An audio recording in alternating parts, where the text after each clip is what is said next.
A seguir, Hora da Notícia.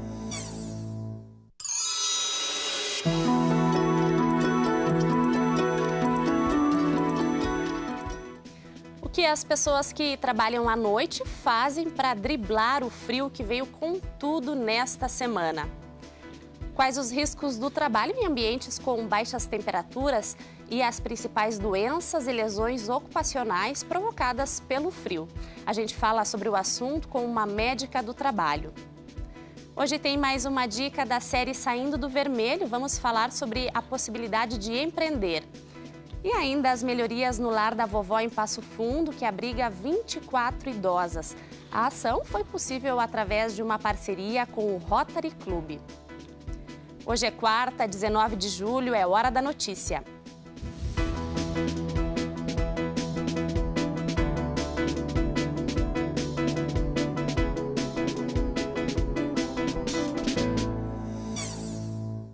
Realmente o frio chegou com tudo aqui na região.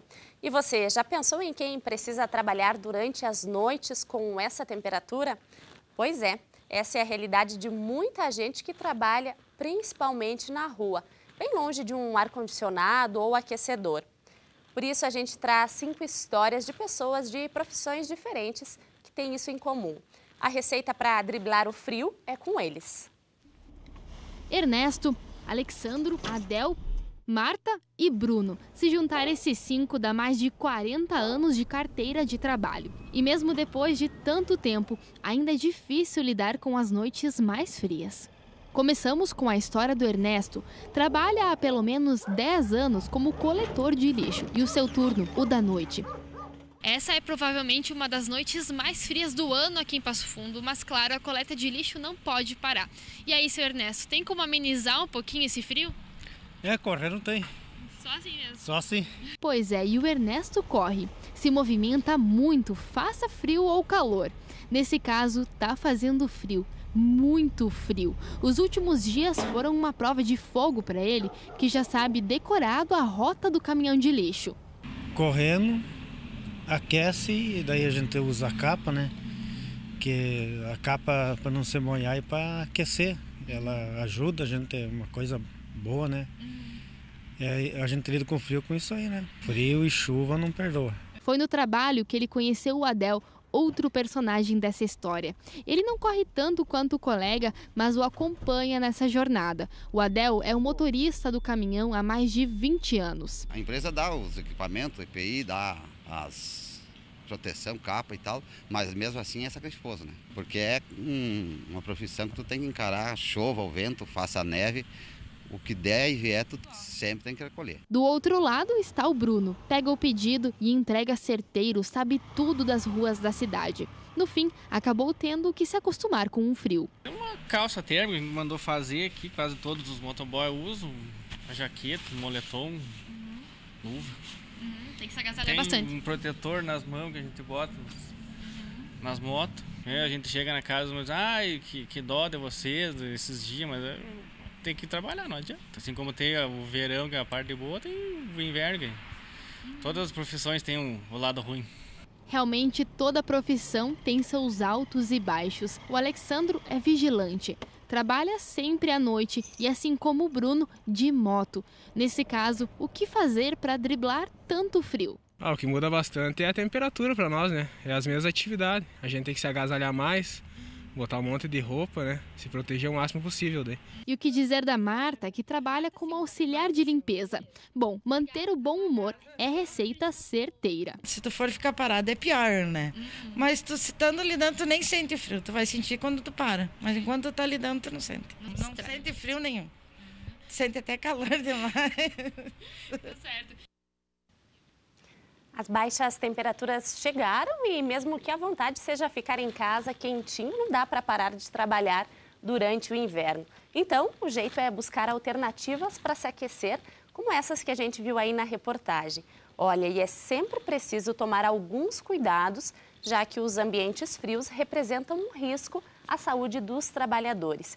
Para falar sobre esse assunto, nossa convidada de hoje é a médica do trabalho, doutora Sabine Chedid. Seja muito bem-vinda ao PFTV.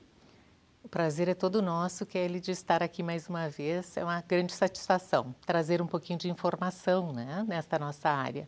Doutora, o trabalho em ambientes frios representa, então, um risco à saúde dos trabalhadores, podendo causar doenças e também acidentes de trabalho? Exatamente, Kelly. A gente considera o ambiente de trabalho com temperaturas extremas, tanto o frio excessivo quanto o calor excessivo, nocivo para o indivíduo, o trabalhador. Especificamente com relação ao frio, a gente tem alguns parâmetros, inclusive legais, né, que devemos obedecer no sentido de prevenir os danos relacionados à saúde. Quais são as principais doenças e lesões provocadas, então, pelas baixas temperaturas? O que a gente tem que levar em consideração quando se fala a respeito do frio, né? O nosso organismo tem o centro termorregulador, que ele é o responsável por manter a temperatura interna do nosso corpo em torno de 36 graus e meio. Então, a temperatura aproximada daquela que a gente mede na axila com o termômetro, né? A partir do momento em que a pessoa está exposta a um ambiente que essa temperatura seja inferior a esses 36 graus, há uma ativação do centro termorregulador. Então, automaticamente, nosso organismo, de forma muito sábia, né, aciona esses mecanismos de evitar a perda de calor para o ambiente e, inclusive, gerar calor interno. Então, até o momento em que o organismo consegue dar conta do recado, produzir o calor necessário, equivalente ao que está sendo perdido, não ocorrem lesões. A lesão mais importante, ou o transtorno mais importante, é a hipotermia, que é quando a temperatura interna do corpo baixa abaixo dos 35 graus centígrados. E em atividades como, por exemplo, a que a gente viu na reportagem do coletor, que ele está no ambiente frio, né, está na rua ali, mas a atividade também favorece para que ele se aqueça. A vantagem da atividade com o movimento é essa, né? A atividade com o movimento no ambiente frio. Quando nós iniciamos uma atividade num ambiente frio, a gente tem necessidade de estar mais agasalhado, com mais roupas, mais proteção. A partir do momento em que a gente vai desenvolvendo essa atividade, vai se movimentando, nós estamos produzindo calor interno e a necessidade aí de roupas reduz. Então, exatamente como foi muito bem explanado, né, por esses trabalhadores que deram seu recado. A partir do momento em que se movimenta, diminui a sensação de frio pela pessoa e há menos necessidade de roupas, né? Agora, existe o risco da lesão também provocada pelo frio, já que ele está com o corpo aquecido? Existe o risco de lesões, especialmente nas áreas expostas ao frio, né? Então, mãos, os pés, algumas vezes, aquele rapaz que usa moto falando na proteção das mãos, protegendo também as vias respiratórias. Então, assim, num ambiente de trabalho controlado, dentro de um frigorífico, por exemplo, quando a pessoa está exposta ao frio, a gente tenta controlar em termos de tempo de exposição, fica um pouquinho fora para se recuperar daquele ambiente muito frio. Mas quando são atividades externas, especialmente à noite, como foi verificado, incide muitas vezes o vento, né, que agrava a sensação térmica e incide além de não incidir a luz solar. Então, é um agravamento para a saúde do trabalhador. O que a gente tem que controlar é assim, ele estar bem alimentado, ele estar com uma vida ativa, então não ser sedentário, praticar atividades físicas com regularidade, ingerir líquidos, que a gente sente menos necessidade de tomar água quando está frio, mas, ao contrário, nós precisamos ingerir líquidos, mesmo sem sentir sede, para que haja uma boa lubrificação das vias respiratórias e a proteção natural do nosso organismo funcione adequadamente. E estar bem agasalhado também, sem dúvida. Com certeza. Eles falaram, né, em roupas térmicas. O que nós temos que fazer? É impedir que o calor saia do organismo, reter o máximo possível para manter aquela temperatura ideal.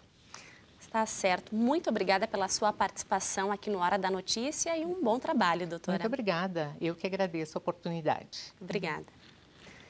E os 50 anos que o empresário Olanir Graziotin tem de experiência no varejo foram compartilhados nesta terça-feira com lojistas de Passo Fundo.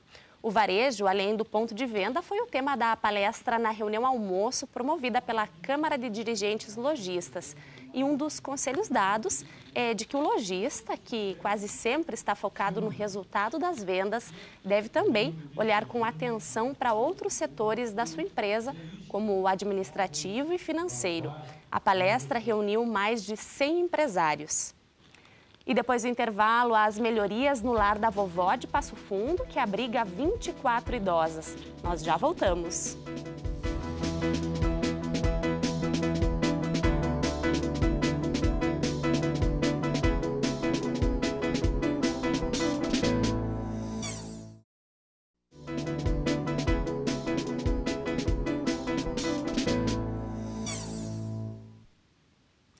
Na primeira semana de vigência da lei que proíbe o consumo de bebidas alcoólicas em ambientes públicos de Passo Fundo, 14 pessoas foram autuadas e vão ter que pagar a multa de R$ 167,50. As operações serão intensificadas nos finais de semana e são feitas pela Prefeitura e Brigada Militar. Nas quartas-feiras, durante todo este mês de julho, a gente está te dando algumas dicas de como se planejar e controlar melhor as finanças. De acordo com especialistas, a boa saída pode ser começar algo novo, empreender. Veja só na série Saindo do Vermelho. A nossa terceira dica para a série Saindo do Vermelho é sobre empreendedorismo. As pessoas estão buscando cada vez mais um complemento para a sua renda e empreender pode ser uma ótima alternativa. Claro que o empreendedorismo ele demanda muito planejamento e antes de querer empreender, o empreendedor ele precisa identificar uma oportunidade de negócio, um problema e verificar se esse problema ele de certo modo vai virar uma oportunidade de mercado. E como buscar oportunidades de novos negócios? De certo modo, o empreendedor ele tem que vir a empreender em algo que ele goste de fazer. Existem algumas áreas que estão em alta na atualidade. Primeiro, vamos salientar aqui a questão do empreendimento na área da alimentação. Então, o empreendedor ele pode buscar desde a questão da alimentação saudável, a alimentação orgânica ela está muito em alta. E pensar também naquelas facilidades que ele pode trazer para o seu próprio consumidor, né? A entrega em casa, a entrega desses produtos como sendo um clube de assinaturas, uma entrega semanal, uma entrega quinzenal desses produtos alimentícios pode ser uma alternativa. Outra questão que está em alta são principalmente aqueles serviços que os consumidores não conseguem encontrar com facilidade no mercado, que a gente pode envolver aí toda a questão de serviços de reparo, serviços de manutenção, né? Da parte elétrica, da parte moveleira, enfim, né? Até os próprios serviços de limpeza, né? Hoje em dia muito se fala dos serviços de daycare. O que quer dizer esse daycare, né? São serviços de cuidados de idosos, serviços de cuidados de crianças e serviços de cuidados também de animais de estimação. Essa então foi mais uma dica da série Saindo do Vermelho e semana que vem temos mais informações. O Censo Agropecuário, que começa em outubro, e o Diagnóstico Rural, que vai organizar o projeto permanente de desenvolvimento do meio rural, são os temas do programa Estúdio 4 desta semana. O programa foi ao ar ontem à noite, mas hoje tem reapresentação às 8 da noite e uma última oportunidade na sexta, às 11 horas da noite. Veja um trecho. São 9 instituições que já vinham há tempo trabalhando o tema do agronegócio no município de Passo Fundo e, num determinado momento, para que houvesse a continuidade do trabalho, a necessidade expressiva de se conhecer o mínimo da realidade do setor rural de Passo Fundo. Não apenas nas questões de produção, mas entender também os aspectos ambientais que estão hoje no comportamento do produtor rural, do meio rural como um todo, os aspectos sociais, a qualidade de vida. Então, de uma forma generalizada, entender o funcionamento do meio rural passofundense. Nós temos em Passo Fundo ao redor de 860 estabelecimentos rurais E desses 860, nós ao redor aí de 35% eles foram consultados. Junto com as demais entidades, o nosso objetivo é proporcionar uma melhor qualidade de vida a essas pessoas que estão lá nos distritos, né? Criando oportunidade e ajudando também aí nas necessidades. Como eu já falei aqui, as pessoas os associados, enfim, que têm uma desenvoltura ou que têm um auxílio melhor na sua atividade, eles consecutivamente geram maior renda para eles e para a sociedade, assim, a gente... Então, o interesse da instituição é saber mesmo o que estava acontecendo no meio rural para poder, de uma forma, agir e auxiliar para que as pessoas se desenvolvam cada vez mais. Então, o que a gente está percebendo que a área urbana ela está crescendo, o produtor, a gente tinha aquela visão que era o jovem que saía e não voltava. Hoje o que está acontecendo, a pessoa de idade e o próprio produtor, hoje está buscando o quê? Um espaço, melhor qualidade de vida na área urbana, até porque a própria propriedade, até ouvi falar sobre Passo Fundo hoje é uma distância de uma propriedade, no máximo acho que 20 quilômetros, um pouco mais aí. Então, possibilita hoje o produtor morar aqui na cidade e ter a atividade dele lá. E Passo Fundo amanheceu novamente branquinha pela geada. E a partir de amanhã a temperatura já começa a subir um pouco. Veja só.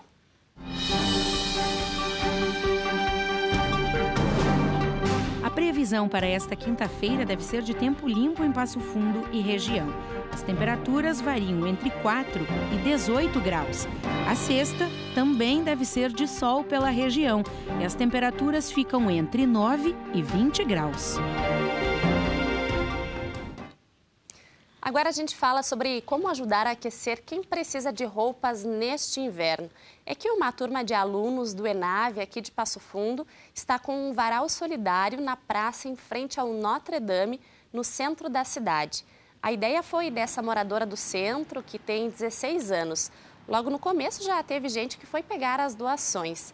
Tem roupas e agasalhos para homens e mulheres. O varal solidário continua nos próximos dias, então se você tiver alguma roupa para doar, é só chegar lá que os alunos vão receber. Para outras informações, tem esse número que aparece aí na tela. O Lar da Vovó em Passo Fundo, que abriga 24 idosas, passou por melhorias. A ação foi possível devido a uma parceria com o Rotary Clube de Passo Fundo. O Lar da Vovó foi fundado em 1967 por um grupo de mulheres da Igreja Metodista. O local acolhe senhoras com mais de 60 anos. Elas recebem todos os cuidados necessários como higiene, alimentação, medicação. Com capacidade para atender 28 senhoras, hoje estão aqui 24. O lar tem 50 anos e há muito tempo precisava passar por melhorias. E por meio de uma parceria com o Rotary Clube de Passo Fundo, o que era sonho virou realidade. E hoje, assim, ó, a diferença é enorme, é enorme.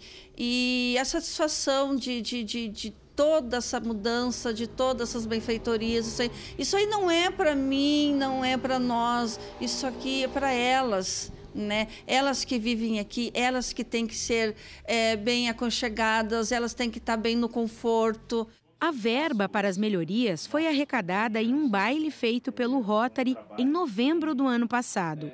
O Rotary é uma organização internacional de mais de 1 milhão de pessoas que prestam serviços humanitários e ajudam a promover a paz. Com o auxílio do Rotary, foi possível uma série de benefícios. Entre eles, trocar todo o assoalho do lar, foram feitas capas novas para os colchões, o que já era uma exigência da vigilância sanitária. Tem também balcão novo para a cozinha e canecas novas para as vovós. Nós, como rotarianos, a partir deste trabalho, com essa realização, sentimos que nós estamos fazendo a diferença na sociedade. Mesmo que seja um pequeno trabalho, um auxílio para essa entidade, uma entidade apenas, mas nós estamos aqui fazendo a nossa parte como rotarianos. Estamos muito felizes hoje. Essas foram as informações de hoje. A gente volta amanhã ao vivo ao 12h30. Uma ótima quarta e até amanhã.